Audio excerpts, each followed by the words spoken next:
Colossenses 2. Nós vamos ler a partir do versículo 8.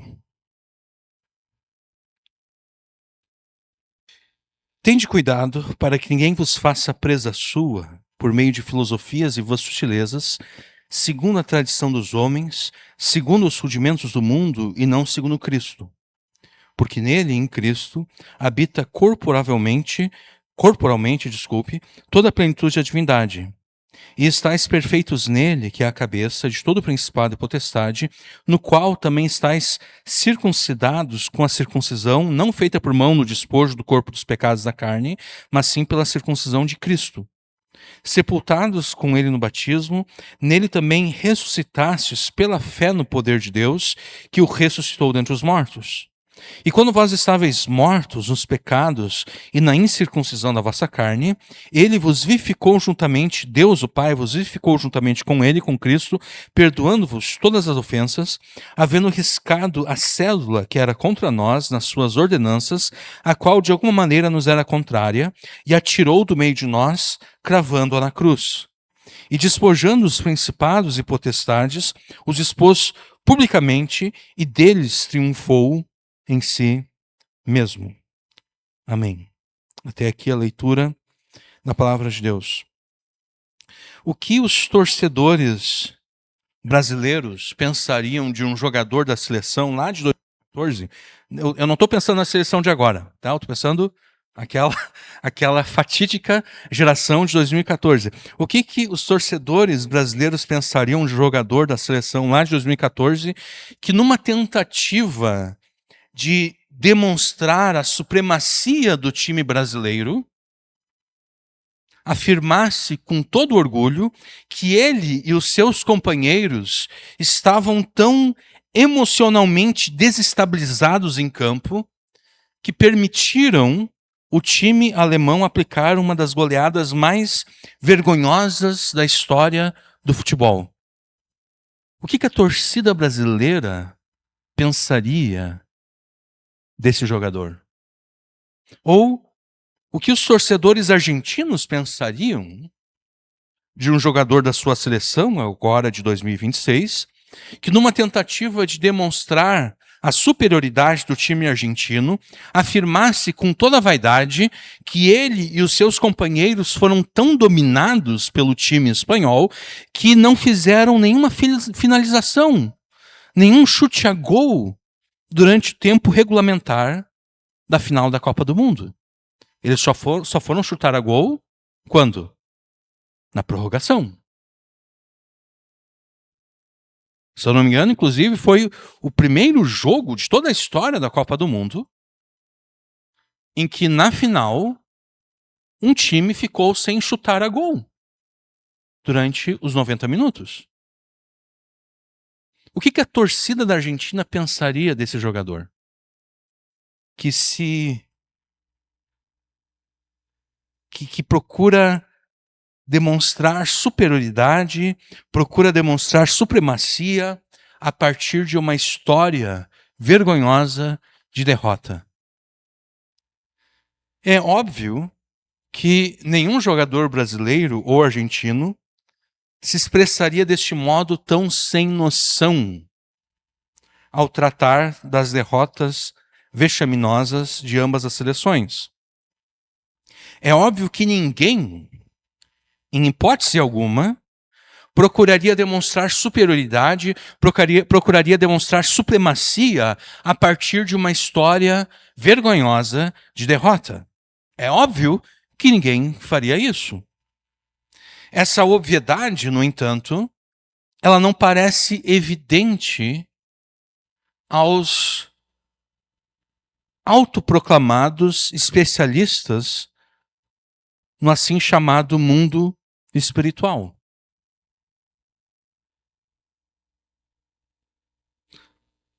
Se você fizer uma busca no YouTube, a seguinte busca: o mundo espiritual é real. O mundo espiritual é verdadeiro. Você vai ouvir, de repente, algumas falas corretas de acordo com a Bíblia, mas você vai ouvir muitas histórias em que os caras estão se gabando da derrota.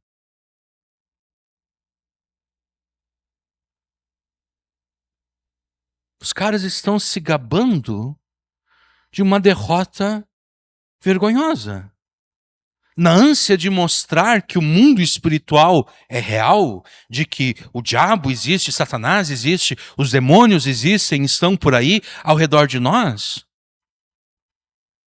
esses autoproclamados especialistas do mundo espiritual, no diabo e na guerra espiritual, eles aparecem se gabando de histórias que demonstram derrota. Não a sua derrota, mas a derrota de Cristo. A derrota de Jesus.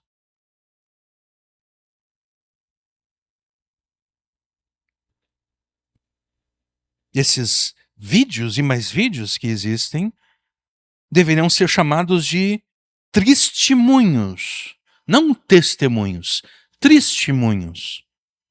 Testemunhos tristes.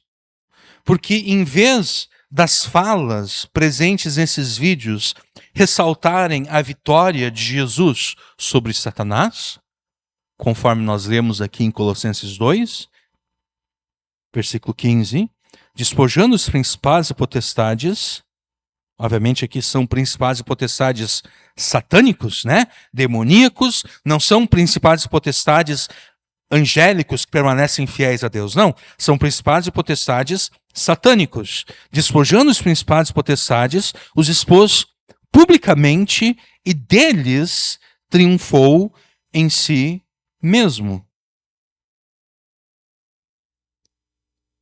Esses vídeos, no entanto, se você procurar ali, o mundo espiritual é real, você vai ouvir falas e mais falas nesses vídeos que, em vez de ressaltarem a vitória de Jesus sobre Satanás, as histórias ali que são contadas acabam por negar que Satanás tenha sido derrotado por Jesus. E muitas dessas histórias, inclusive, conferem a Satanás um poder quase completo e total. Muitas dessas histórias conferem uma quase onipotência a Satanás.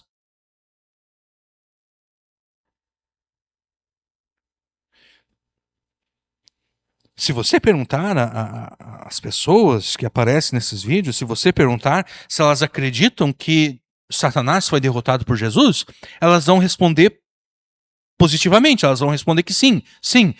Satanás, o diabo, os demônios, todo o reino demoníaco, todo o reino satânico foi derrotado por Jesus na cruz. Eles vão responder positivamente. Mas logo após essa resposta, eles vão contar um sem número de histórias que, além de negar a vitória de Jesus sobre Satanás, atribuem uma quase onipotência ao príncipe das trevas.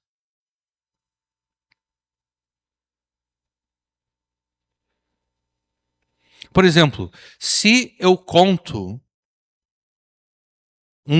entre aspas, testemunho, com o intuito de mostrar que o reino, que o mundo espiritual é verdadeiro, e nesse meu testemunho eu afirmo que um crente em Jesus verdadeiro ficou endemoniado, esse meu testemunho é, na verdade, um testemunho. Porque a partir dele eu estou afirmando que Jesus não derrotou Satanás. Porque aqui nós temos um crente verdadeiro, habitado pelo Espírito Santo, mas que ficou endemoniado.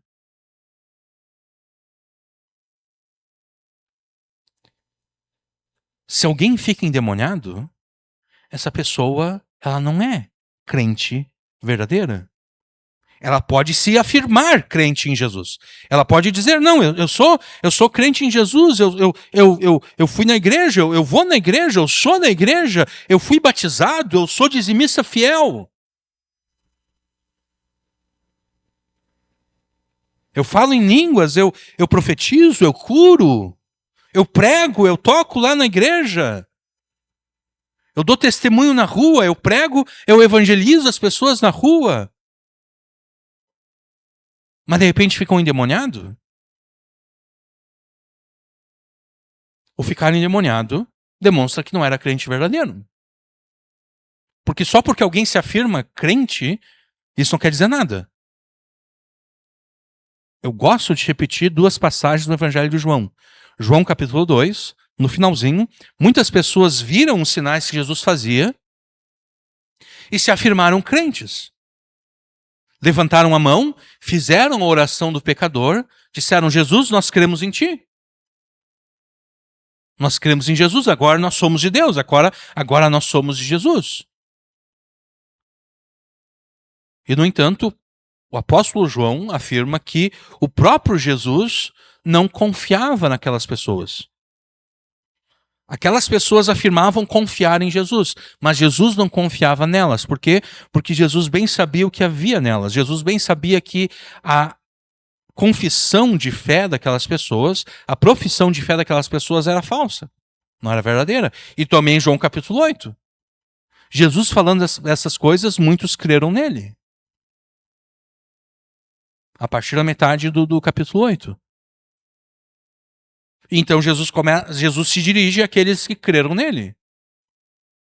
E logo Jesus começa a falar, e aqueles que creram em Jesus começam a demonstrar que de fato não creram em Jesus, porque se eu creio em Jesus, eu devo aceitar tudo aquilo que Jesus fala. Se eu rejeito alguma coisa que tu diz para mim, isso quer dizer que eu não creio em ti. Pelo menos no que diz respeito a isso que você está me falando. Né? Se eu creio em Jesus, eu devo aceitar como verdade tudo aquilo que Jesus fala para mim. Eles, no entanto, não aceitaram. Jesus afirmou que era necessário que eles fossem libertos.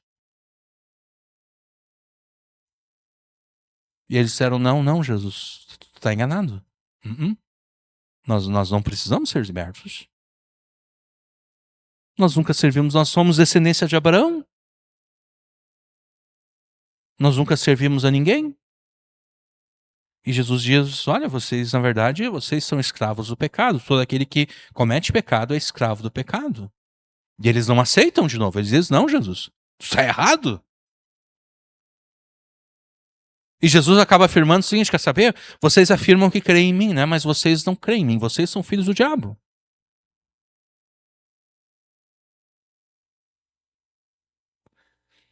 Quem se propõe a ficar fazendo vídeos no YouTube para demonstrar que o mundo espiritual é real? Quem se propõe a fazer isso? Quem se propõe a postar uma pregação no YouTube, como eu faço, né? E como tantos outros fazem? Quem se propõe a participar de um podcast, ou entrevistando, ou então sendo entrevistado, essa pessoa, ela tem que ter um mínimo de conhecimento do que ela está falando.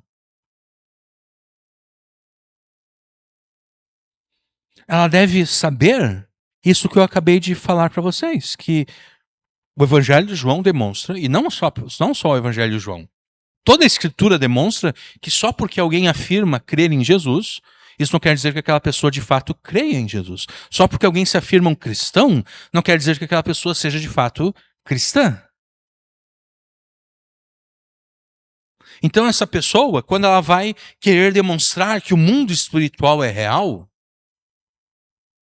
ela, antes de contar o testemunho de que o crente em Jesus ficou endemoniado, ela deveria considerar o seguinte: não. João 2, João 8 e tantas outras passagens me afirmam que é possível alguém afirmar crer em Jesus e não ser um crente verdadeiro. Então, um crente verdadeiro é habitado pelo Espírito Santo.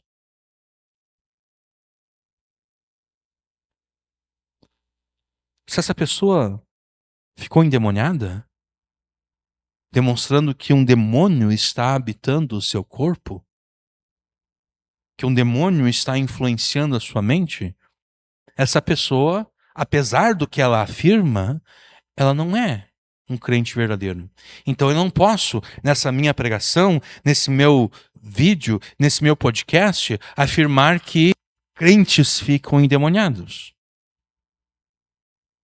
Porque se eu afirmar que crentes ficam endemoniados, eu estou dizendo que Jesus não derrotou Satanás. Porque Jesus, representado pelo Espírito Santo, estava habitando aquela pessoa e chegou um demônio e disse para o Espírito Santo: sai para lá, Espírito Santo.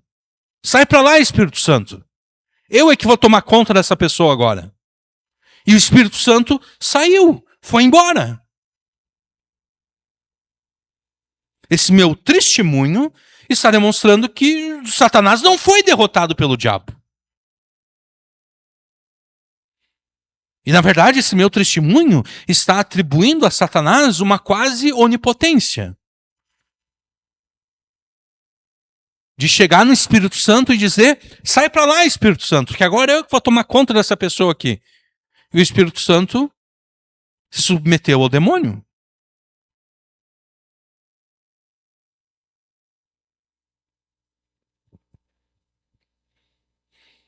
É com essas histórias que, na prática, negam a vitória de Jesus sobre Satanás e o seu reino de trevas. É com essas histórias que os autos proclamados especialistas no mundo espiritual pretendem demonstrar a sua superioridade, a sua supremacia no que diz respeito à guerra espiritual. Eles demonstram, de fato, não saber nada de guerra espiritual. Eles demonstram, na verdade, estarem debaixo do engano de Satanás. Porque Satanás conseguiu convencê-los de que, de fato, para usar essa história de exemplo aqui, né? Satanás, de fato, conseguiu convencê-los de que um demônio chinfrim qualquer, consegue chegar no Espírito Santo, que está habitando um crente verdadeiro, e dizer para o Espírito Santo, sai para lá que eu vou dominar a vida dessa pessoa agora.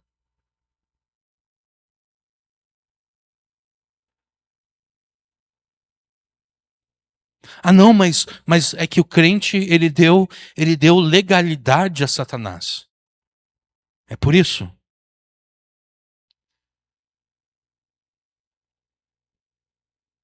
Onde você leu na Bíblia de que existe algo como dar legalidade a Satanás? A Bíblia diz para nós não darmos lugar ao diabo.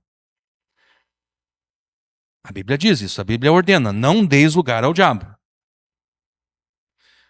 Mas onde existe essa história de dar legalidade a Satanás? Não existe.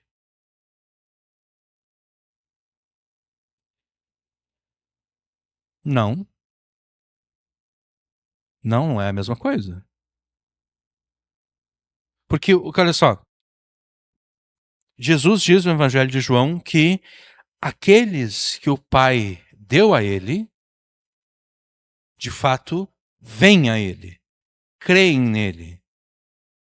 E aqueles que vêm a ele, aqueles que creem nele, de maneira nenhuma ele vai perder.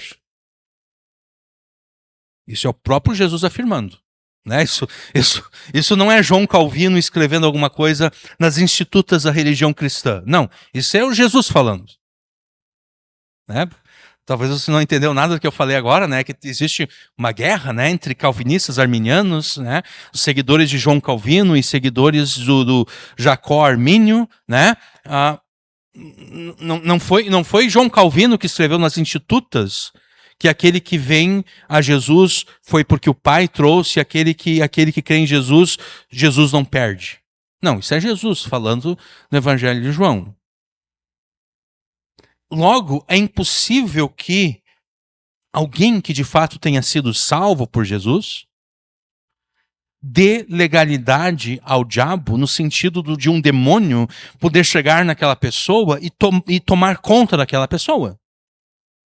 É impossível isso, porque o próprio Jesus afirmou que se aquela pessoa é um crente verdadeiro, ele, Jesus, não vai perder aquela pessoa, pelo contrário, ele, Jesus, vai ressuscitar aquela pessoa no último dia.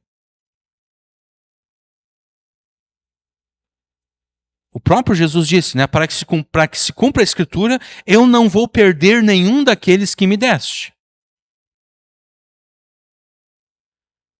Jesus aplica essa profecia, essa palavra no Antigo Testamento de duas formas diferentes. Na primeira forma, ele aplica no sentido de que ele iria proteger os discípulos dele da violência daqueles que queriam prendê-lo.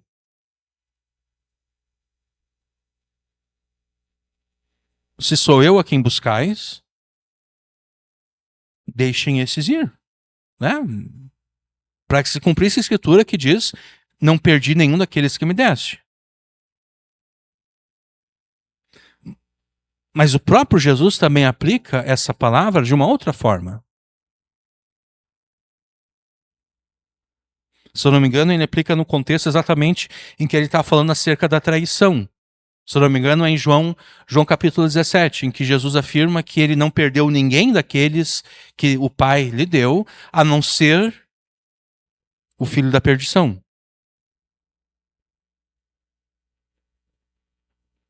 E filho da perdição é um título que já indica que desde o início, desde a eternidade, na verdade, Judas estava destinado à perdição.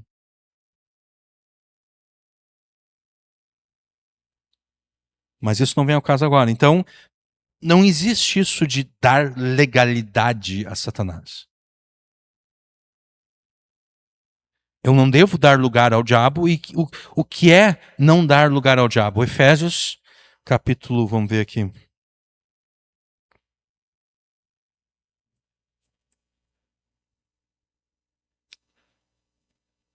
A pregação está saindo um pouquinho diferente, mas tudo bem. Vamos começar no Efésios capítulo 4, começar a partir do versículo 17.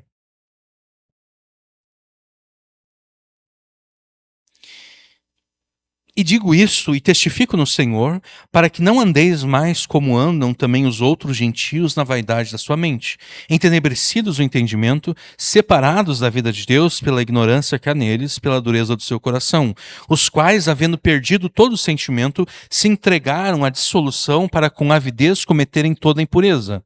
Mas vós não aprendestes assim a Cristo, se é que o tendes ouvido, e nele fostes ensinados como está a verdade em Jesus, que quanto ao trato passado, vos despojeis do velho homem que se corrompe pelas concupiscências do engano, e vos renoveis no espírito da vossa mente, e vos revistais do novo homem que segundo Deus é criado em verdadeira justiça e santidade. Por isso, deixai a mentira e falai a verdade cada um com seu próximo, porque somos membros uns dos outros. Irai-vos e não pequeis. Não se põe o sol sobre a vossa ira, não deis lugar ao diabo. Aquele que furtava, não furte mais, antes trabalhe, fazendo com as mãos o que é bom, para que tenha o que repartir com o que tiver necessidade. Não saia da vossa boca nenhuma palavra torpe, mas só a que for boa para promover a edificação, para que dê graça aos que a ouvem, e não entristeçais o Espírito Santo de Deus, os quais estáis selados para o dia da redenção. Toda amargura, ira e cólera, e gritaria e blasfêmia, e toda malícia sejam tiradas entre vós. Antes, sede uns para com os outros benignos, misericordiosos, perdoando-vos uns aos outros, como também Deus os perdoou em Cristo. Não deis lugar ao diabo, está bem ali no meio, né? Versículo 27.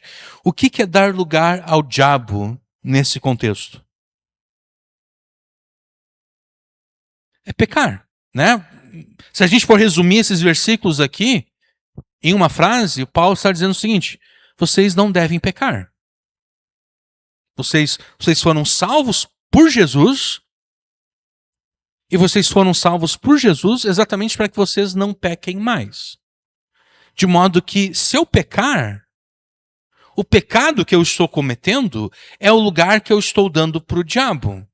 Mas perceba que isso aqui não tem nada a ver com, o João pecou, então agora ele deu legalidade a Satanás para Satanás trazer uma doença na vida dele.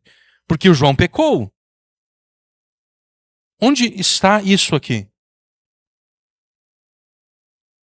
Não está? Né? O João deu lugar ao diabo. É por isso agora então o diabo entrou no carro do João, estragou, deu um acidente, né?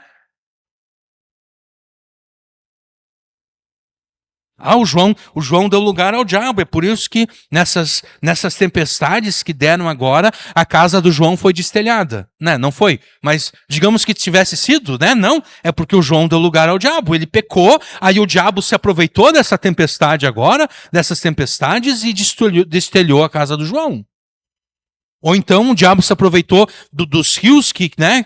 Da enchente que está vindo e as águas invadiram a casa do João. Por quê? Porque o João pecou, o João deu lugar ao diabo. Nada disso está aqui.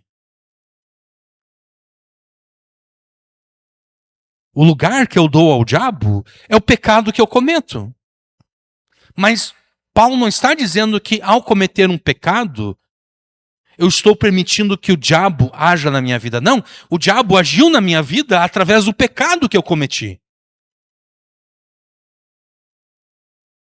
Então, não existe isso de ele deu legalidade a Satanás, é por isso que ele ficou doente. Ele deu legalidade a Satanás, é por isso que ele perdeu o emprego. Ele deu legalidade a Satanás, é por isso que a família dele ficou toda errada. Os filhos rebeldes, a mulher está traindo ele, é porque ele deu legalidade a Satanás. Nada disso está aqui.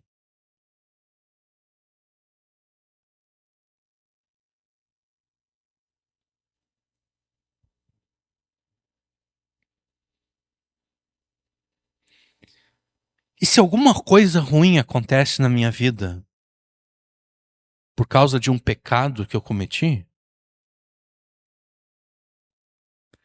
quem é que está causando essa coisa ruim na minha vida? Segundo a Escritura. Deus, né? Se um filho desobedece ao seu pai, o que um bom pai faz com um filho desobediente? Disciplina. Deus é um bom pai. Então, digamos que de fato eu tenha pecado. E eu fiquei doente. Não foi o diabo que trouxe a doença para minha vida. Não, é Deus me disciplinando, segundo o escritor de Hebreus, em Hebreus capítulo 12. Eu pequei e não me arrependi do pecado, eu estou continuando na prática do pecado e eu tive um prejuízo porque eu me envolvi num acidente, culpa minha, né? Além de ter que arrumar o meu carro, eu vou ter que arrumar o carro da outra pessoa e eu não tenho seguro e eu agora então vou ter todo esse prejuízo. Quem foi que causou esse acidente? Foi o diabo? Não, foi Deus. Deus está me disciplinando.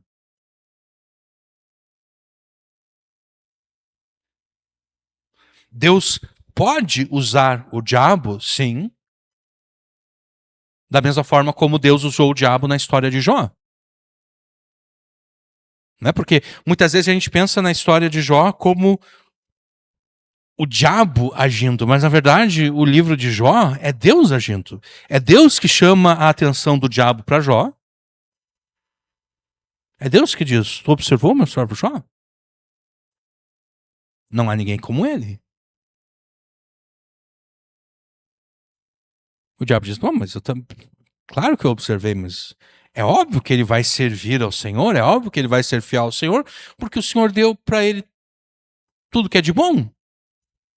Ele tem uma família feliz, uma esposa que o ama, ele tem 10 filhos, ele tem tudo que ele quer, ele tem riquezas, ele tem bens, ele é respeitado por todos no lugar onde ele mora. Todos respeitam ele. Sempre que alguém tem alguma dúvida, alguma questão, essa pessoa vem se aconselhar com Jó, ele é respeitado. As pessoas se prostram diante dele na rua, quando ele está passando, porque ele é respeitado. É óbvio que ele vai servir ao Senhor. O que o diabo faz então? O diabo pede. Na verdade, o diabo faz uma oração a Deus. O diabo nem diz: permita que eu roube os bens dele.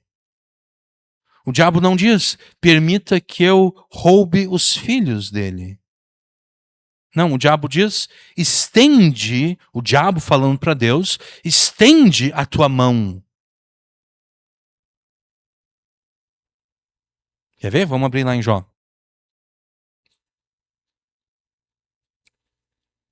Essa pregação, ela tá saindo diferente. Daqui a pouco a gente volta pro rumo correto de novo. Jó, capítulo 1.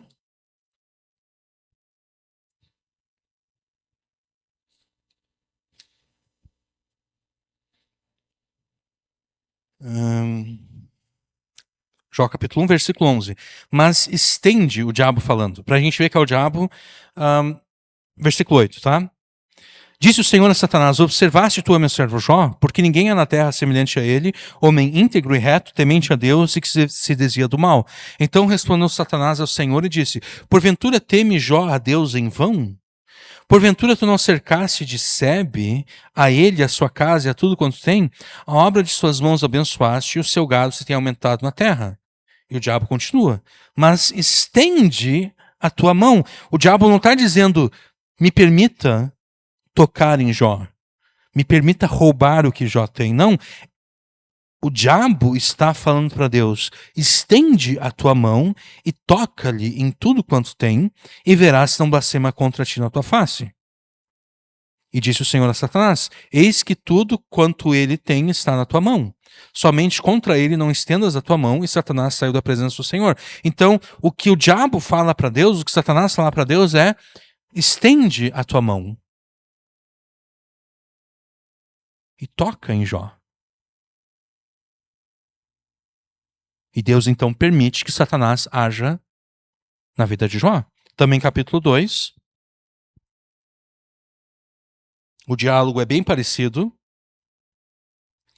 Versículo 3, disse o Senhor a Satanás: observaste meu servo Jó, porque ninguém há na terra semelhante a ele, homem íntegro e reto, temente a Deus e que se desvia do mal, e que ainda retém a sua sinceridade, havendo-me tu incitado contra ele para o consumir sem causa.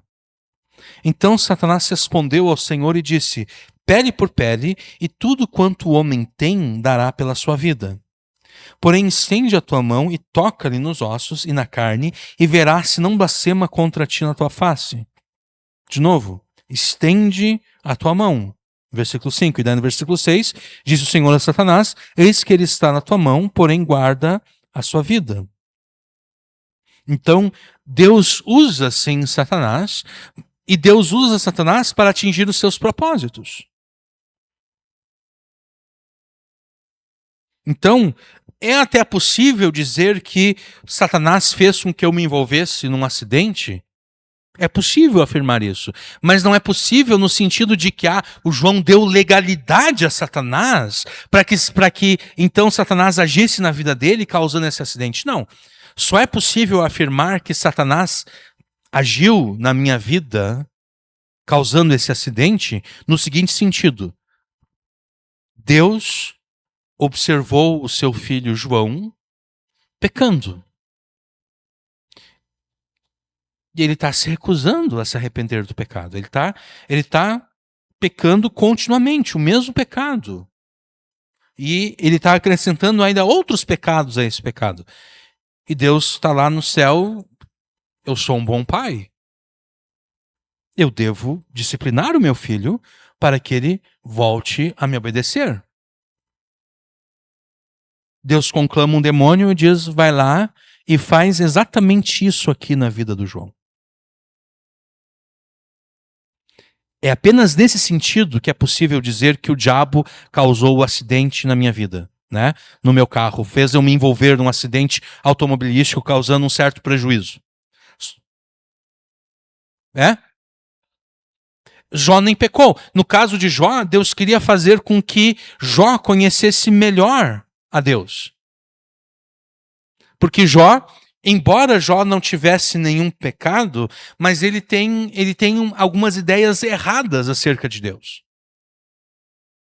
Jó, ele pensa que ele pode conversar de Deus de igual para igual. Não, porque se eu pudesse, Jó reclamando no meio da sua enfermidade, né? Se eu pudesse me apresentar diante de Deus, eu ia apresentar a Deus as minhas razões e Deus iria dar razão para mim.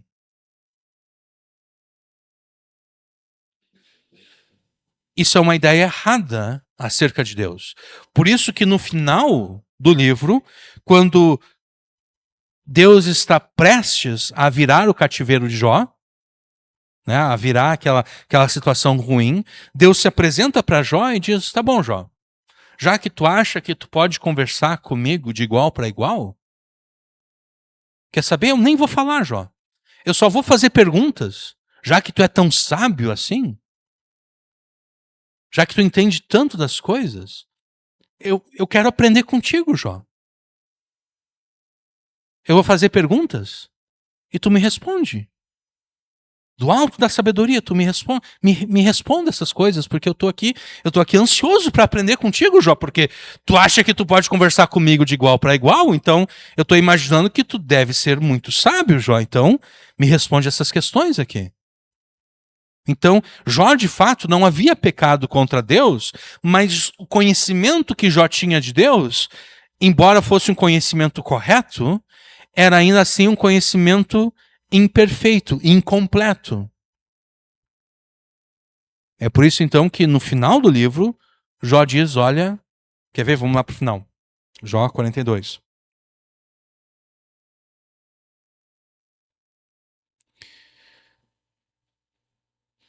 Jó 42, versículo 1. Então respondeu Jó ao Senhor, dizendo: bem sei eu que tudo podes, e que nenhum dos teus propósitos pode ser impedido. Quem é este que sem conhecimento, aqui Jó está se referindo a si próprio, né? Quem é este, quem sou eu, que sem conhecimento encobre o conselho? Por isso relatei o que não entendia, coisas que para mim eram inescrutáveis e que eu não entendia. O que Jó está afirmando aqui é que aquilo que ele falou no livro, reclamando da sua situação, da sua circunstância, essas coisas ele falou sem entendimento. Eu relatei o que eu não entendia, coisas que para mim eram inescrutáveis e que eu não entendia. Escuta-me, pois, e eu falarei. Jó continua. Eu te perguntarei e tu me ensinarás.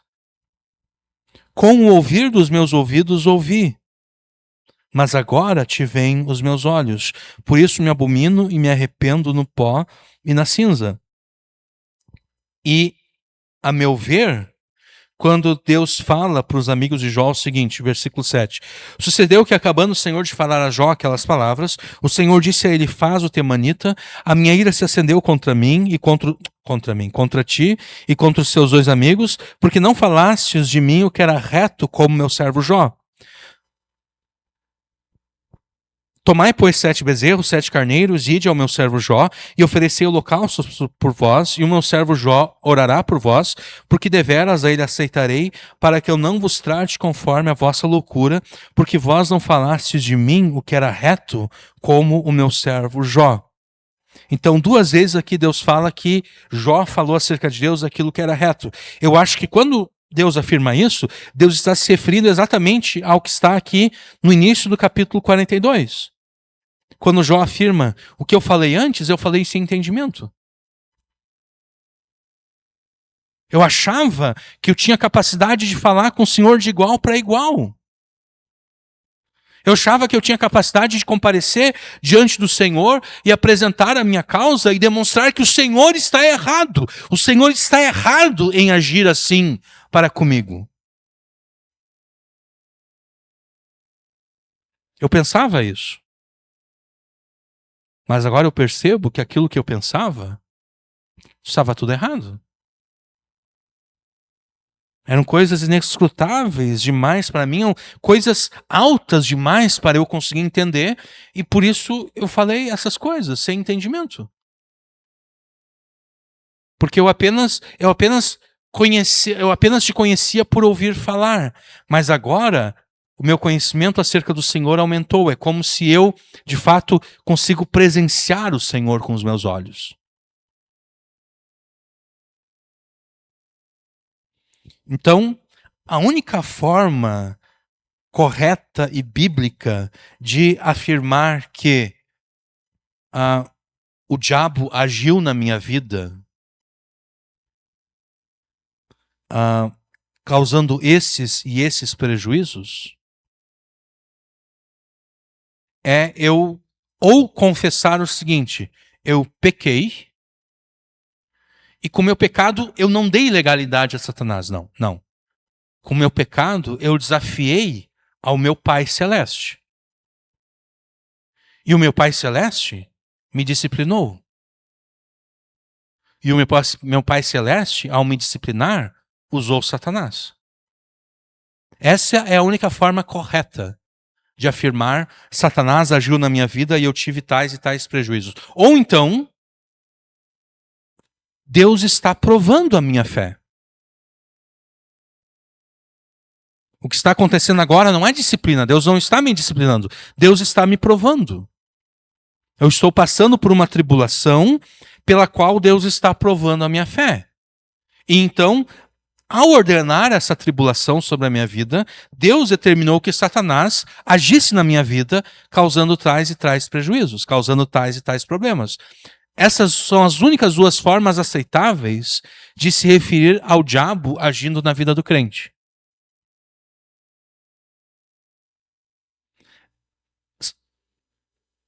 Disciplina ou provação. Porque legalidade implica o seguinte: Deus não queria aquilo, mas o fulano de tal deu bobeira pro diabo. E agora o diabo está fazendo na vida do fulano de tal aquilo que Deus não queria que ele fizesse na vida do fulano de tal. Mas olha só, isso não pode ser verdade, sabe por quê? Se na vida de Jó o diabo está limitado por Deus, se na história de Jó aqui o diabo está limitado por Deus, depois que Jesus veio, o diabo está ainda mais limitado por Deus. Porque olha o que Paulo afirma acerca do diabo em Colossenses 2.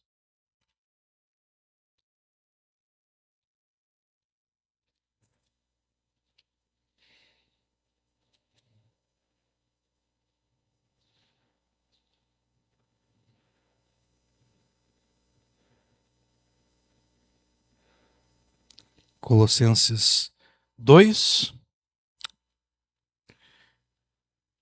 versículo 15. E despojando os principados e potestades, os expôs publicamente e deles triunfou em si mesmo. Antes, isso ocorre na cruz, né? Porque o contexto aqui é a crucificação de Jesus, versículo 14. Havendo riscado a cédula que era contra nós nas suas ordenanças, a qual de alguma maneira nos era contrária, e atirou do meio de nós, cravando-a na cruz. Então o contexto é a crucificação de Jesus. E despojando os principados e potestades, os expôs publicamente e deles triunfou em si mesmo. O que Paulo está querendo dizer com isso? Em primeiro lugar, Paulo está dizendo que o poder de Satanás, a capacidade de Satanás agir neste mundo, foi diminuída e muito por Jesus. Porque antes de Jesus morrer na cruz, o diabo ainda tinha. Porque despojar aqui, despojar tem o sentido de tirar a armadura. Tirar a armadura, tirar as armas dos soldados inimigos. Pela sua morte na cruz, Jesus tirou a armadura de Satanás. Pela sua morte na cruz, Jesus desarmou por completo a todos os demônios. Desde Satanás até o demônio mais chinfrim, mais fraquinho que existe por aí. Isso quer dizer o seguinte: antes de Jesus morrer na cruz, Satanás tinha à sua disposição aquelas armas que Jesus posteriormente tiraria dele. Se mesmo com essas armas, Satanás tem que se aproximar de Deus, lá no livro de Jó, e falar a Deus o seguinte: estende a tua mão e toca na vida de Jó, para daí então Deus falar para o diabo: tá bom, então vai lá, pode tocar na vida dele, pode tirar o que é dele. Na segunda vez, a vida dele está na tua mão, somente não o mates. Se antes, com toda a sua armadura à disposição, com todas as suas armas à disposição, o diabo estava limitado por Deus, Agora muito mais. Porque agora Satanás não tem mais a sua armadura à disposição. Agora Satanás não tem mais as suas armas à disposição. Ele foi despojado. Ele foi deixado nu no campo de batalha. Jesus chegou e tirou a armadura de Satanás, tirou as armas de Satanás e deixou Satanás nu, sem armadura nenhuma, sem arma nenhuma no campo de batalha.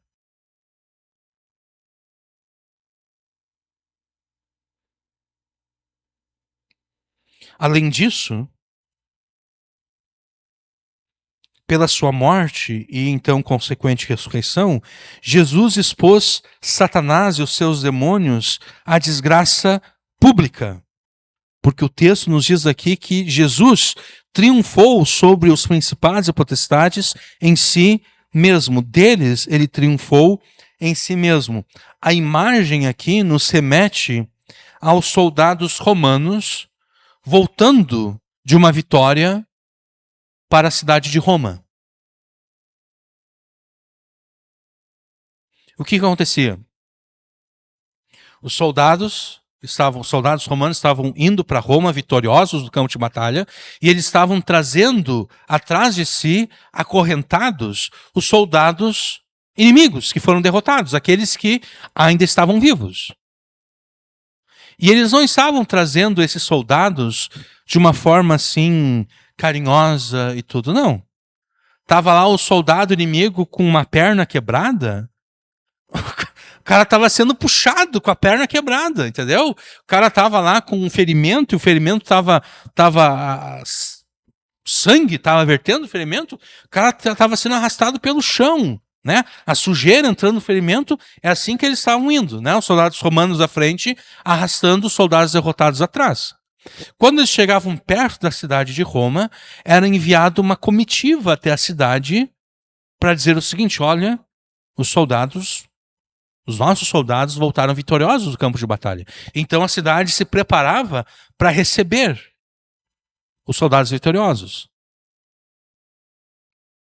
E quando estava tudo pronto, a comitiva voltava até os soldados, e os soldados então entravam em Roma vitoriosos, toda a cidade celebrando os seus soldados vitoriosos, e ao mesmo tempo jogando fezes e urina nos soldados derrotados, humilhando os soldados derrotados, expondo aqueles soldados derrotados à desgraça pública. Essa é a imagem aqui. Jesus triunfou sobre os principados e potestades. Jesus despiu os demônios, Satanás e os demônios. Jesus quebrou a cabeça de alguns demônios, quebrou o braço de outros, a perna de outros. Obviamente estou falando de forma metafórica, né? Acorrentou esses demônios e Jesus trouxe eles de arrasto, triunfando sobre eles, em si mesmo.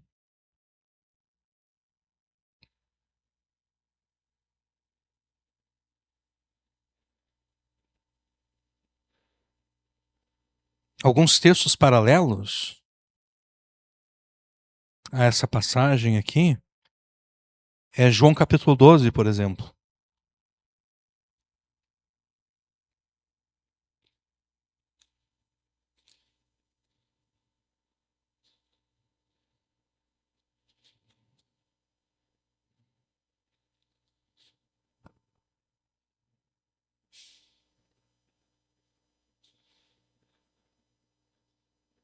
João capítulo 12, a partir do versículo 27. Na verdade, por contexto aqui, a partir do versículo 20. Ora, havia alguns gregos entre os que tinham subido a adorar no dia da festa.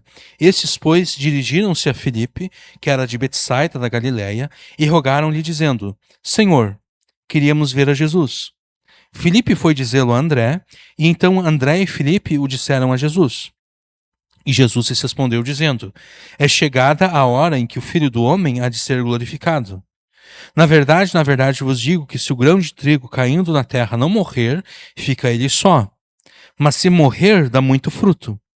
Quem ama a sua vida, perdê-la-á, e quem neste mundo odeia a sua vida, guarda-la para a vida eterna. Se alguém me serve, siga-me, e onde eu estiver, ali estará também o meu servo. E se alguém me servir, meu Pai o honrará. Agora minha alma está perturbada, e que direi eu? Pai, salva-me desta hora, mas para isto vem essa hora.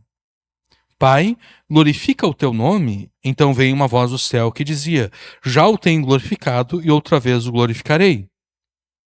Ora, a multidão que ali estava e que a ouvira dizia que havia sido um trovão. Outros diziam: Um anjo lhe falou. Respondeu Jesus e disse: Não veio essa voz por amor de mim, mas por amor de vós. Agora é o juízo deste mundo. Agora será expulso o príncipe deste mundo. E eu, quando for levantado da terra, todos atrairei a mim.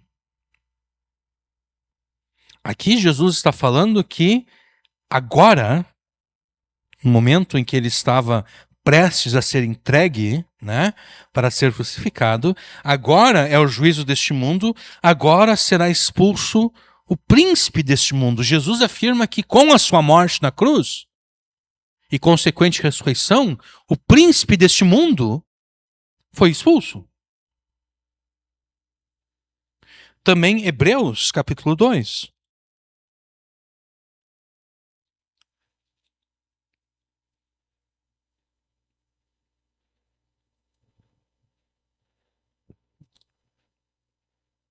Hebreus 2,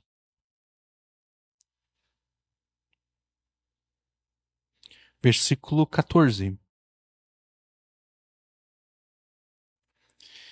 E visto como os filhos participam da carne e do sangue, também ele participou das mesmas coisas para que pela morte aniquilasse o que tinha o império da morte, isto é, o diabo, e livrasse a todos os que com medo da morte estavam por toda a vida sujeitos à servidão. Jesus, pela sua morte, aniquilou aquele que tinha o império da morte, o diabo, Satanás. João 12 e Hebreus capítulo 2 deixam claro que a derrota que Jesus impôs a Satanás e aos demônios é uma derrota completa e final. Agora será expulso o príncipe deste mundo. O diabo, aquele que tinha o império da morte, ele foi aniquilado. Colossenses 2, a gente pode voltar. Versículo 15. Despojando os principais e potestades, os expôs publicamente e deles triunfou em si mesmo. O diabo foi derrotado, Satanás foi derrotado de forma completa e total por Jesus.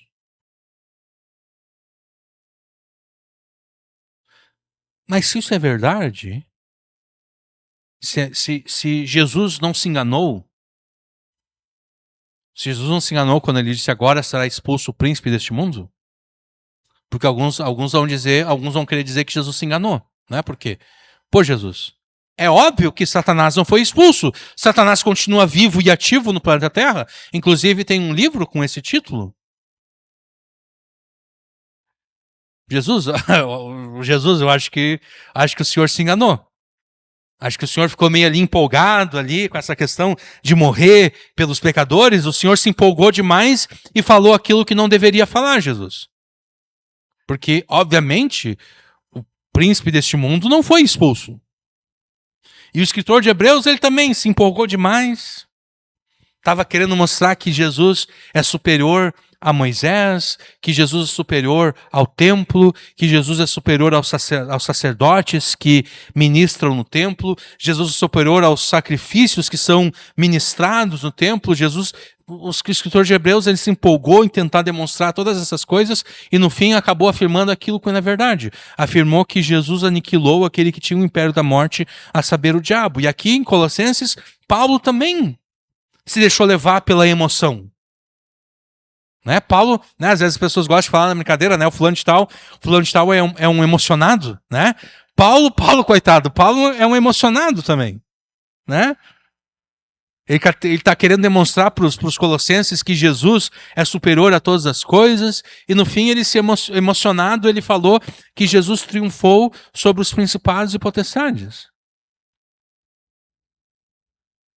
Se é verdade, de fato, que o príncipe deste mundo foi expulso, se é verdade que aquele que tinha o império da morte, o diabo, foi aniquilado, se é verdade que Jesus triunfou sobre principados e potestades, em si mesmo ele triunfou sobre Satanás, se tudo isso é verdade, por que nós ainda percebemos a ação de Satanás no mundo? Por uma razão. Ou, eu diria, algumas razões, nós vamos apresentar apenas uma razão nessa pregação. A razão é que Jesus determinou que ele não quer ser vitorioso sobre Satanás sozinho. Jesus determinou que o seu povo, aqueles por quem ele morreu, também sejam com ele vitoriosos sobre Satanás. É por isso que Paulo escreve aquilo que está em Romanos 16.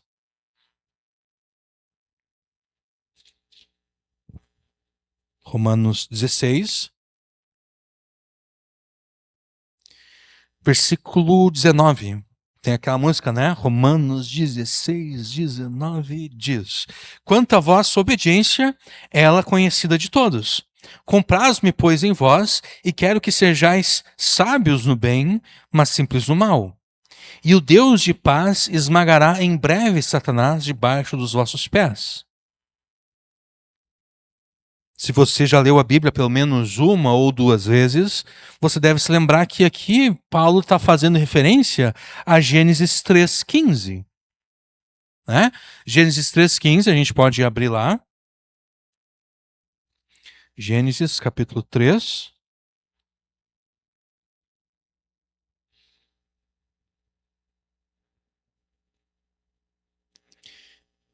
Para nós pegarmos o contexto, Gênesis 3, Adão e Eva, eles pecam. Resultado do pecado a partir do versículo 7, Gênesis 3, 7. Então foram abertos os olhos de ambos e conheceram que estavam nus, e cozeram folhas de figueira e fizeram para si aventais.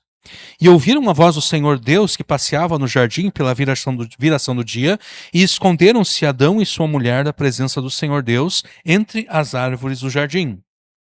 E chamou o Senhor Deus a Adão e disse-lhe: Onde estás? E ele disse: Ouvi a tua voz soar no jardim e temi porque estava nu e escondi-me. E Deus disse: Quem te mostrou que estavas nu? Comeste tu da árvore de que te ordenei que não comesses? Então disse Adão: A mulher que me deste por companheira, ela me deu da árvore e comi. E disse o Senhor Deus à mulher: Por que fizeste isso? E disse a mulher: A serpente me enganou e eu comi. Então o Senhor Deus disse à serpente, que é Satanás, né? Satanás, a antiga serpente, o dragão, né? Lá em Apocalipse, disse o Senhor à serpente: Porquanto fizeste isso, maldita serás mais do que toda fera e mais que todos os animais do campo. Sobre o teu ventre andarás e pós comerás todos os dias da tua vida. E porei inimizade entre ti e a mulher, e entre a tua semente e a sua semente. Esta, a semente da mulher, te ferirá a cabeça, e tu lhe ferirás o calcanhar. Quem é a semente da mulher? Jesus. Na verdade, a semente da mulher é todo o povo de Deus ao longo da história. A semente da mulher é Abel, é Enoque, é Noé, é Sem, é Abraão, é Isaac, é Jacó, é Davi, é Salomão. É todo o povo de Deus ao longo da história. Nós somos a semente da mulher. Isso fica claro? Apocalipse 12.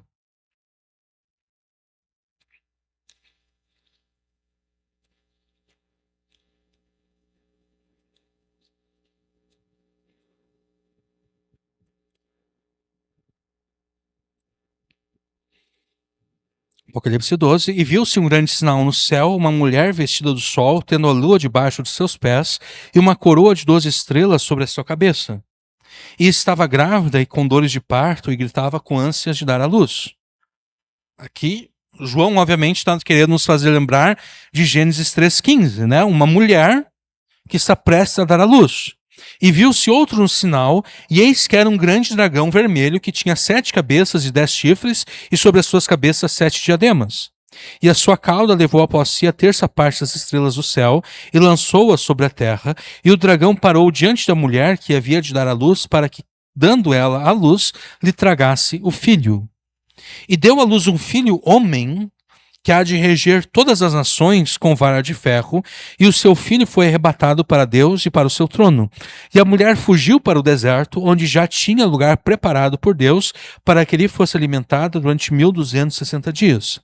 E houve batalha no céu, Miguel e os seus anjos batalhavam contra o dragão, e batalhavam o dragão e os seus anjos.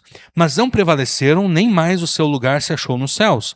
E foi precipitado o grande dragão, a antiga serpente, nos remetendo de novo a Gênesis 3, chamado de Satanás, que engana todo mundo. E ele foi precipitado na terra, e os seus anjos foram lançados com ele. E ouvi uma grande voz no céu que dizia: agora é chegada a salvação e a força, o reino do nosso Deus e o poder do seu Cristo, porque já o acusador de nossos irmãos é derrubado, o qual diante do nosso Deus os acusava de dia e de noite. E eles o venceram pelo sangue do Cordeiro e pela palavra do seu testemunho, e não amaram as suas vidas até a morte. Por isso alegrai-vos, ó céus, e vós que neles habitais. Ai dos que habitam na terra e no mar, porque o diabo desceu a vós e tem grande ira, sabendo que já tem pouco tempo. E quando o dragão viu que fora lançado na terra, perseguiu a mulher que dera à luz o filho homem. E foram dadas à mulher 2 asas de grande águia, para que voasse para o deserto, ao seu lugar, onde é sustentada por um tempo e tempos e metade de um tempo, fora da vista da serpente. E a serpente lançou da sua boca atrás da mulher água como um rio, para que pela correnteza a fosse arrebatar. E a terra ajudou a mulher, e a terra abriu a sua boca e tragou o rio que o dragão lançara da sua boca. E o dragão irou-se contra a mulher e foi fazer guerra ao remanescente da sua semente. Quem são esses? São os que guardam os mandamentos de Deus, são aqueles que têm o testemunho de Jesus. Então, a semente da mulher é o povo de Deus ao longo das eras. Desde que é o povo de Deus, desde que Deus criou os céus e a terra, até que os novos céus e a nova terra sejam consumados de forma final.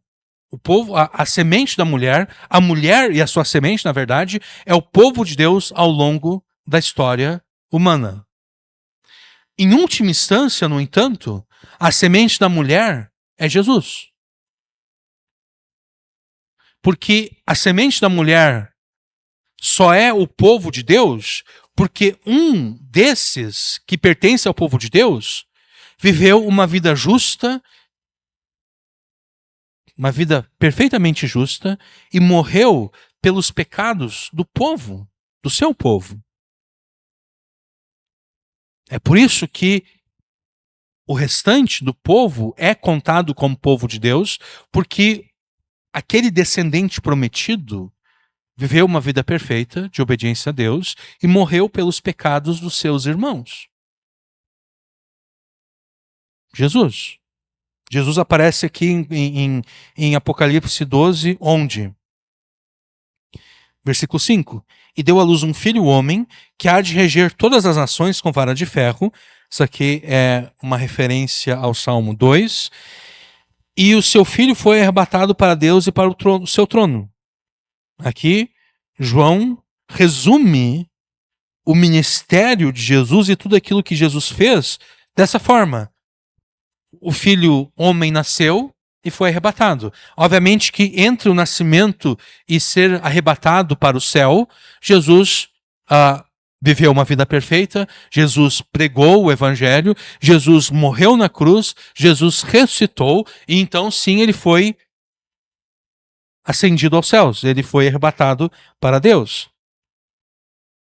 Então, quando Paulo cita Gênesis 3,15 em Romanos 16, capítulo 20, dizendo que em breve o Deus de paz esmagará a Satanás debaixo dos pés dos crentes romanos,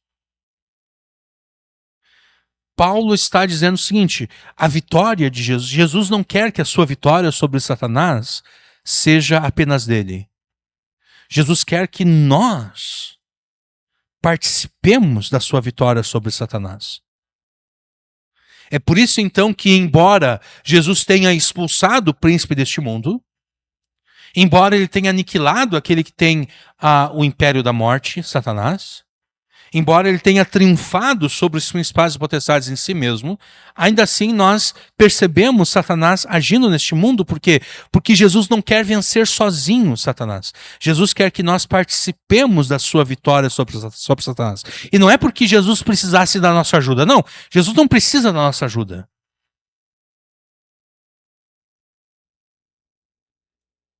Jesus é o criador de Satanás. Foi Jesus que criou Satanás. E se Jesus criou Satanás, Jesus pode dar um fim a Satanás no estalar de dedos. É só Jesus pensar e Satanás cessa de existir.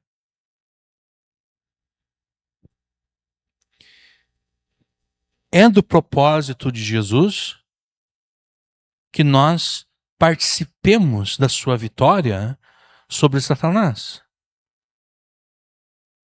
E eu não vou dizer que é a primeira vez que eu ouvi sobre isso, mas a primeira vez que eu ouvi na prática isso foi exatamente na minha formatura. Eu me formei bacharel, eu tenho um bacharelado e um mestrado em teologia, e na minha formatura, uma das orações que foram feitas foi que Deus, Deus esmagasse a Satanás debaixo dos nossos pés. Eu nunca tinha ouvido uma oração assim. E na verdade essa é uma boa oração para ser feita. Se alguém está enfrentando alguma dificuldade na sua vida, a gente deveria de orar para que Deus, o Deus de paz, esmague a Satanás debaixo dos pés desse nosso irmão que está enfrentando determinada dificuldade. Por quê? Porque é do propósito de Jesus que Jesus na cruz pisou sobre a cabeça de Satanás.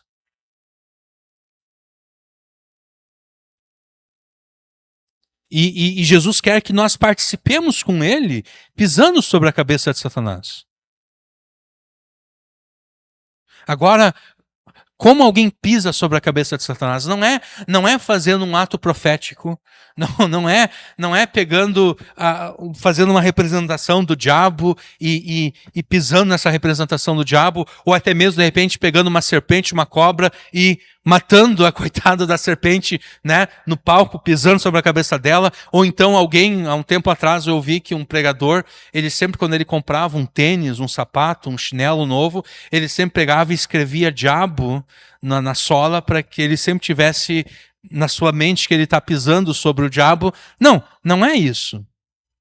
Olha o que Paulo escreve em Romanos.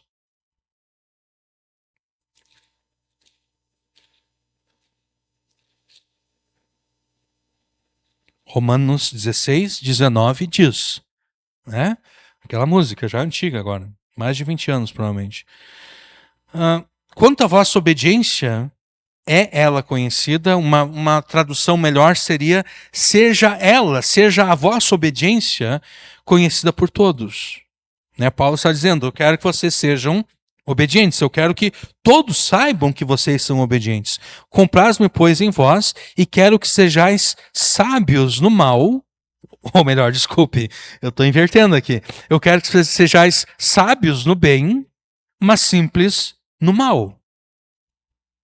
E o Deus de paz esmagará em breve Satanás debaixo dos vossos pés. Como é que eu piso sobre a cabeça do diabo? Obedecendo. Eu tenho tudo para desobedecer. Por que eu tenho tudo para desobedecer? Porque algumas coisas, ou de repente tudo na minha vida deu errado. Eu queria que a minha vida fosse assim, eu queria que a minha vida fosse perfeita assim, e no entanto a minha vida está longe da perfeição que eu sonhei. Quase tudo deu errado. Então eu tenho tudo para desobedecer. Eu tenho tudo para me rebelar contra Deus. Eu tenho tudo para rejeitar Jesus. E no entanto, a minha obediência é conhecida por todos. Não porque eu quero que todos saibam que eu sou obediente, não. Simplesmente porque eu obedeço. Simplesmente porque eu sou luz, né? É impossível não ver uma luz. É impossível as pessoas não reconhecerem a luz. Então as pessoas conhecem a minha obediência. Não porque eu estou querendo aparecer, mas simplesmente porque eu estou obedecendo. E no mundo onde todo mundo peca, aquele que não peca fica em evidência, né?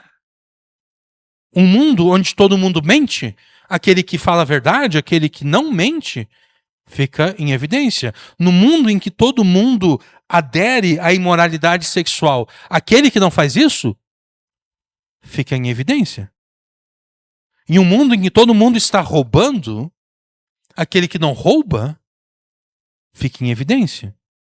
Então, a minha obediência é conhecida por todos. Eu estou pisando na cabeça do diabo. Eu estou derrotando o diabo na minha vida e na minha família.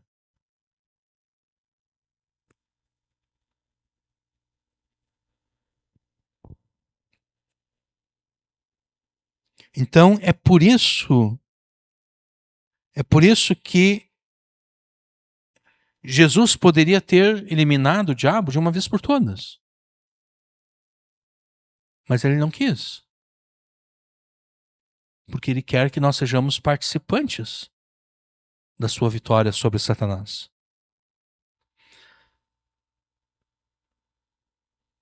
O diabo, agora, se nós formos levar a sério, por exemplo, se nós formos levar a sério que o escritor de Hebreus afirma acerca do diabo, que Jesus aniquilou o diabo, se nós formos levar a sério a imagem de Jesus pisando sobre a cabeça da serpente na cruz, nós podemos afirmar que Satanás e os demônios estão agonizando.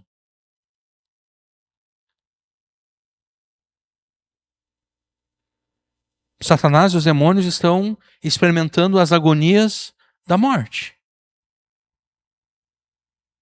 E uma serpente, quando ela está agonizando, quando alguém pisa na sua cabeça, ela não simplesmente para de se mexer. Não, o corpo dela continua se mexendo, o corpo dela continua estribuchando, por assim dizer, né? Está se mexendo. E é isso que o diabo está fazendo agora. A cabeça do diabo foi esmagada, e ele está estribuchando por aí. Tudo o que Satanás e os demônios podem fazer agora é agonizar e estribuchar, esperando a sua morte certa. E por morte certa, eu me refiro ao lago de fogo, né? Morte eterna.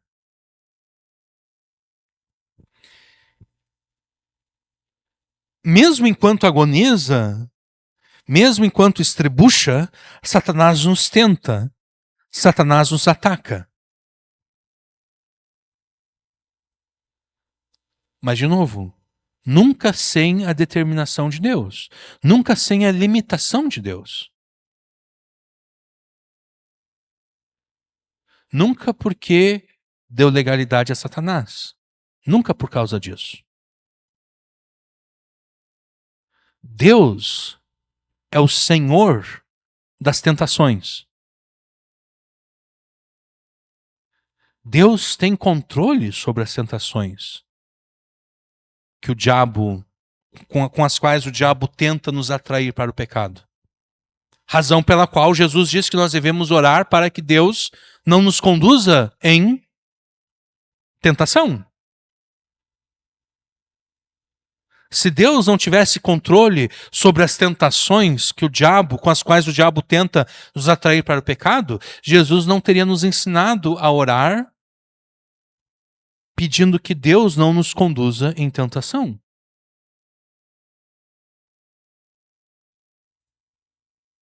Então, sim, enquanto agoniza, enquanto estribucha, o diabo nos tenta, o diabo nos ataca, mas nunca sem a determinação de Deus, nunca sem a limitação de Deus, nunca sem um propósito determinado por Deus. Seja esse propósito provar a nossa fé, seja esse propósito nos disciplinar. E estando firmes em Jesus, o diabo nada pode contra nós, porque eu me lembro agora da história de José lá no Egito, né? O José ele foi vendido como escravo no Egito, aconteceram todas aquelas coisas. No fim, os sonhos que ele teve da parte de Deus se cumpriram, né? Ele foi elevado a uma posição em que os seus irmãos e o seu próprio pai teriam que se curvar diante dele. Mas antes disso, antes do pai, antes de Jacó ver José no Egito, quando os irmãos de José o reconheceram, ou melhor, eu tô me enganando aqui, eles já tinham ido para o Egito tudo e Jacó estava prestes a morrer. E os irmãos de José estavam com o seguinte medo: olha, o José ele não se vingou de nós porque o pai ainda está vivo. Né? Ele não quer causar esse desgosto para o nosso pai, para Jacó, então ele não se vingou de nós. Mas quando nosso pai morrer, quando Jacó morrer, José vai se vingar da gente. Né? Porque olha só, a gente causou todos esses sofrimentos na vida dele, a gente vendeu ele como escravo. Primeiro a gente queria matá-lo, né? Mas a gente se arrependeu daquilo, a gente queria vendê-lo a gente vendeu ele como escravo, ele serviu como escravo, ele foi acusado de um crime que ele não cometeu, ele foi para a cadeia, ficou um tempão na cadeia e só depois de muito sofrimento é que ele chegou à posição onde ele está agora. Ele vai querer se vingar da gente. Então, os irmãos de José inventam uma história dizendo: olha, me enganei de novo, Jacó já tinha morrido. Antes de morrer, os irmãos de José falando para José, antes de morrer, o nosso pai Jacó nos pediu para que nós chegássemos diante de ti e apresentássemos a intercessão dele a nosso favor, para que tu nos perdoe por tudo aquilo que nós fizemos para ti. E nós estamos dispostos a te servir como escravos. Nos perdoe, não nos mate, não mate as nossas famílias, não mate os nossos filhos. E José, diante desse pedido, ele diz o seguinte: não, longe de mim, eu jamais faria isso. Eu jamais faria isso porque eu não estou no lugar de Deus. O que vocês tentaram contra mim, o que vocês fizeram contra mim, vocês fizeram para o mal. Mas Deus intentou isso para o bem. Deus usou aquilo que vocês fizeram para o mal, Deus usou isso para atingir os seus bons propósitos.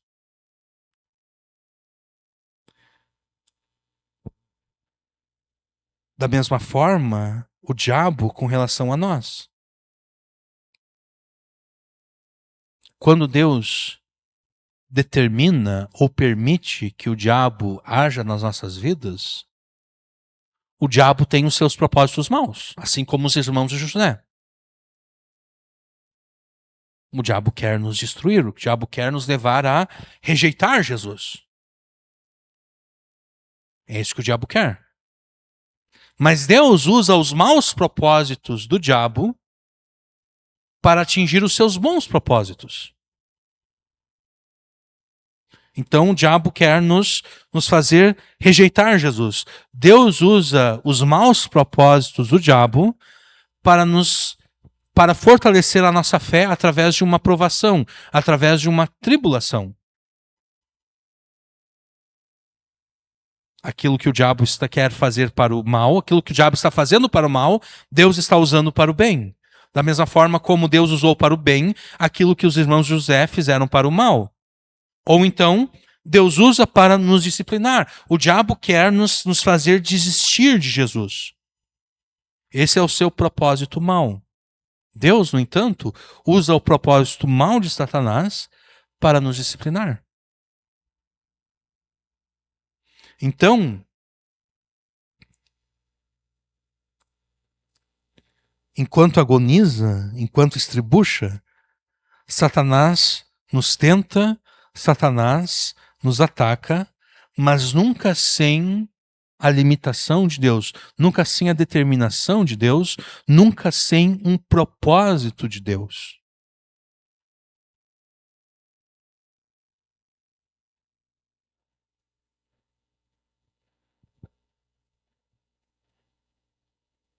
E se nós estamos em Cristo, se nós estamos firmes em Cristo, nós estamos unidos a Jesus na sua morte, na sua ressurreição e também na sua ascensão aos céus.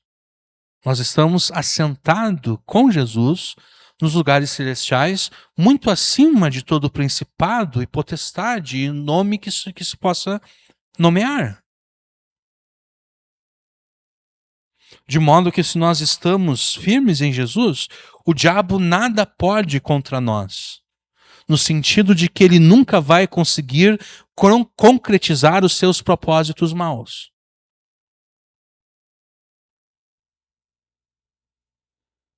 Ele vai, pela determinação de Deus, ele vai trazer algum sofrimento na nossa vida, mas esse sofrimento nunca vai nos levar a nos afastarmos de Jesus.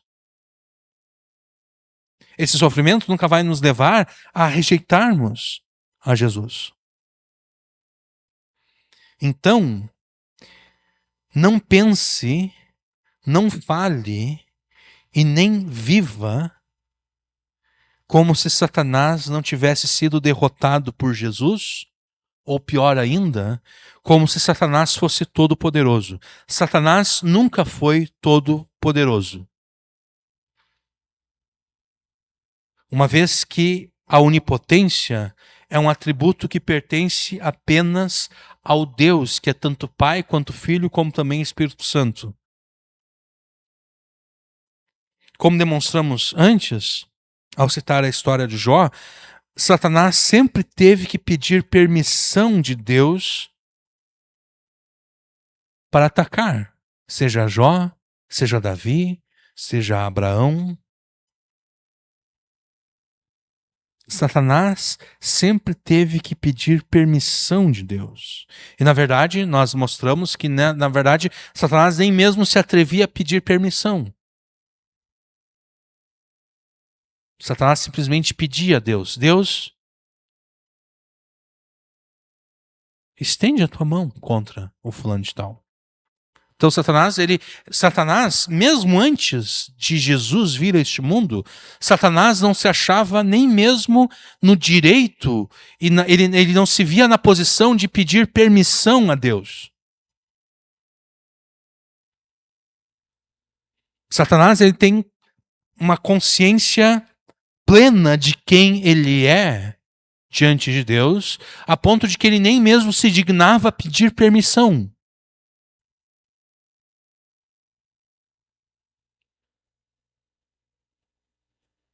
O que significa que Satanás sempre esteve sujeito ao controle soberano de Deus. E se mesmo antes do primeiro advento de Jesus, Satanás sempre esteve sujeito ao controle soberano de Deus, quanto mais agora, depois que Jesus o despojou, depois que Jesus arrancou de Satanás a sua armadura, depois que Jesus tirou de Satanás as suas armas, depois que Jesus deixou Satanás completamente nu no campo de batalha.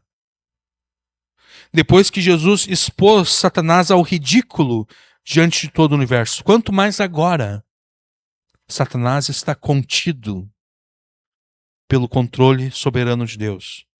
E estando unido a Jesus pela fé, a vitória de Jesus sobre Satanás é a tua vitória sobre Satanás. A vitória de Jesus sobre Satanás é a tua vitória. Porque você está unido a Jesus na sua morte, no seu sepultamento, na sua ressurreição.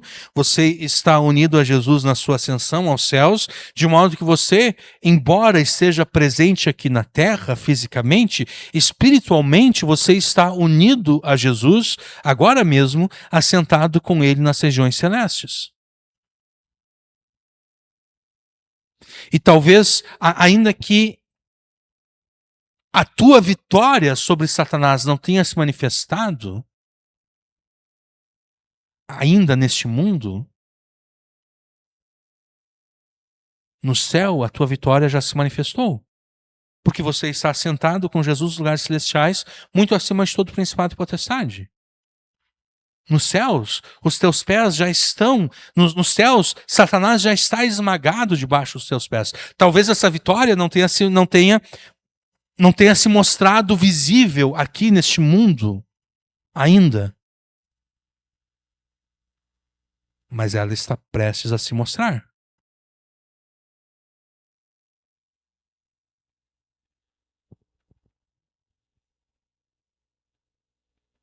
Estando unido a Jesus pela fé, a vitória de Jesus sobre Satanás é a tua vitória sobre Satanás, e isso na tua família e na tua vida. Por isso, revista-se com toda a armadura de Deus, para que por meio dela você derrote a Satanás, conforme Paulo ordena em Efésios 6. Até o momento, com respeito à armadura de Deus, nós estudamos apenas o cinturão da verdade e a espada do Espírito. A gente pode inclusive abrir lá. Nós estamos em Romanos, Efésios, capítulo 6.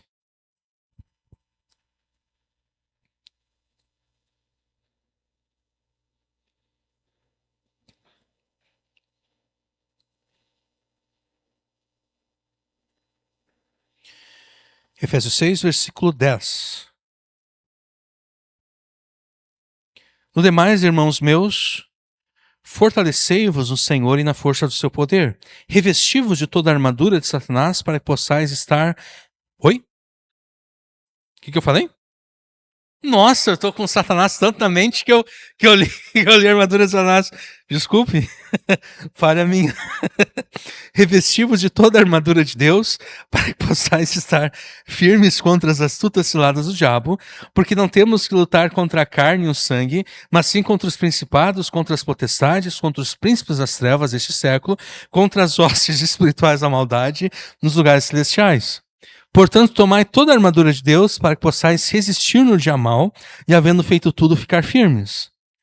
Estai, pois, firmes, tendo cingidos os vossos lombos com a verdade, o cinturão da verdade, e vestido a couraça da justiça, e calçados os pés na preparação do evangelho da paz, tomando sobretudo o escudo da fé, com o qual podereis apagar todos os dardos inflamados do maligno.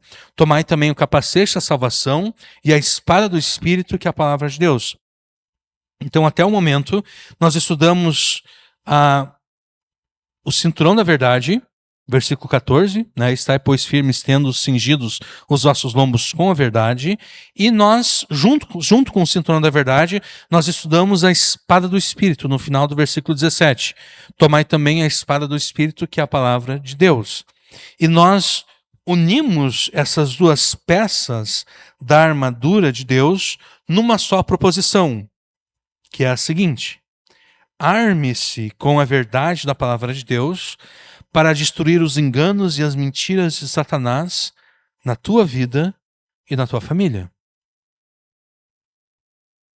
O homem, ele observa a sua esposa crendo algumas coisas que contrariam a palavra de Deus, que contrariam a verdade da palavra de Deus. Da mesma forma como Eva, né? Eva começou a crer algumas coisas que contrariavam a verdade da palavra de Deus.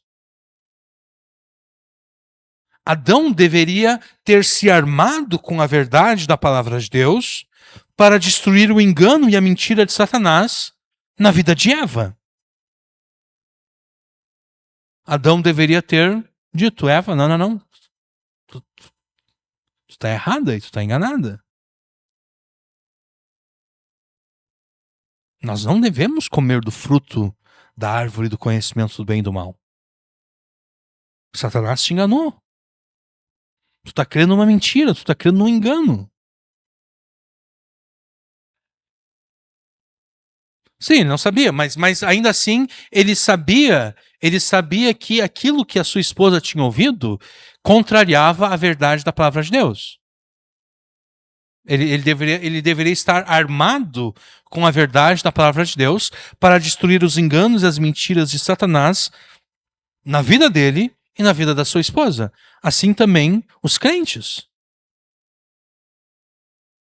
O marido, ele observa a sua esposa crendo algumas coisas que contrariam a verdade da palavra de Deus. Ele não pode ter medo de confrontar a sua esposa com as mentiras e enganos que ela está crendo. Ele não pode pensar: mas se eu falar isso aqui, ela vai brigar comigo. Engraçado que eu já falei isso aqui nas 3 últimas pregações, né? Se eu falar isso aqui, ela vai brigar comigo, ou pior ainda. Pior. Se eu falar isso aqui, eu sei que ela vai fazer greve de sexo. Porque ocorre isso no casamento, né? Não deveria ocorrer, mas o pecado entrando, a mentira, o engano de Satanás enganando a mulher, leva ela a: quer saber? Eu vou fazer greve de sexo. Eu não gostei da atitude do meu marido. Eu não gostei do que ele falou. Fazer greve de sexo. Se o marido percebe a sua esposa crendo, porque, quer ver, ó, de nada adianta tu falar: não, porque eu não voto em petista, eu não voto em esquerdista, eu não voto em comunista, eu não voto em feminista, se a tua esposa está crendo essas coisas, entendeu? Porque o pensamento feminista já entrou na tua casa, já entrou no teu quarto, já invadiu a cama na qual tu dorme com a tua esposa, e tu tá pensando que tu tem que, a gente tem que liberar o Brasil do comunismo. Não, em primeiro lugar, tenta livrar a tua cama do feminismo. Entendeu? Depois que tu livrar a tua cama, o teu quarto, a tua casa do feminismo, desse pensamento esquerdista, porque esse pensamento de que, não, a mulher ela pode se negar ao seu marido, se ela não gostar de alguma coisa que o marido fez, ela tem todo... Isso é pensamento esquerdista.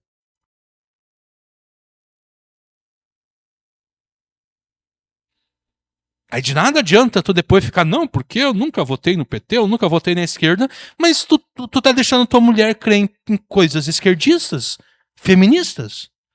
Primeiro derrota o esquerdismo feminista na tua mulher, na tua cama, no teu quarto, na tua casa, depois se preocupa com Brasília. Né? Primeiro derrota Satanás na tua vida e na tua família, depois se preocupa em libertar Brasília de Satanás.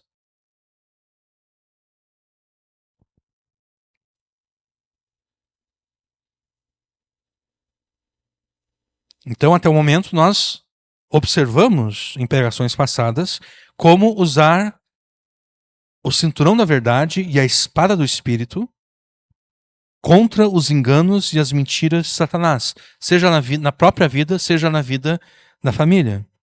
Na próxima pregação, se Deus assim quiser, nós dedicaremos tempo para entender outra peça da armadura de Deus que você deve usar na guerra contra Satanás.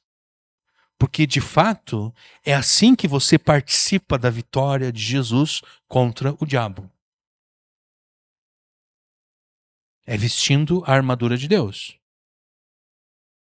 Porque conforme nós demonstramos na pregação na qual nós tratamos do cinturão da verdade, da espada do Espírito, a armadura de Deus nada mais é do que a armadura do Messias.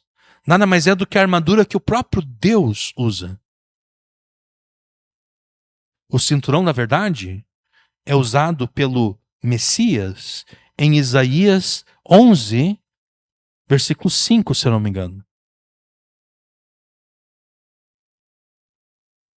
O cinturão da justiça, ou a couraça da justiça, desculpe, é usada pelo próprio Deus em Isaías 59, 17. O capacete da salvação é usado pelo próprio Deus também em Isaías 59, 17. Então, a armadura de Deus, da qual Paulo trata aqui em Efésios 6, é de fato a armadura de Deus. É a armadura que Deus usa, é a armadura que o Filho de Deus usa.